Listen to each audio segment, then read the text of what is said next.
Car battery issues are inevitable. Car batteries are responsible for powering all the electrical components of your vehicle. From starting the engine to keeping the radio pumping as you cruise down the road, your car battery is an essential part of your vehicle. But how do you know when it's time for a replacement? Car batteries typically last between 3 and 5 years, though there are factors that can contribute to the shortening of that lifespan, like bad driving habits, weather conditions, and frequent short trips. There are many indications that might tell you it's time for a battery replacement, the most common being a dead or dying battery. Your engine may be slightly slow to start, or not at all. And while you might be able to start your engine using jumper cables, you should get your battery tested to ensure you're not in need of a replacement. Swelling of the battery as well as low battery fluid level can occur due to overheating and may be cause for replacement as well. You may also find corrosion on the terminals, which is often a white powdery substance known for having a rotten smell. It's important to clean your terminals of this substance as it will eventually begin to erode the electrical contacts.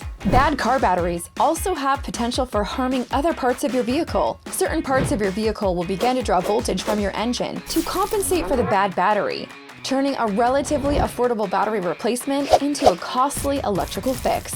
If you're unsure whether your battery is ready for a replacement, be sure to get it tested at your nearest Kendall dealership. Our service department at Kendall is committed to making sure your car is well maintained so that you can hit the road knowing your vehicle is safe, efficient, and reliable. Kendall, let's start something great.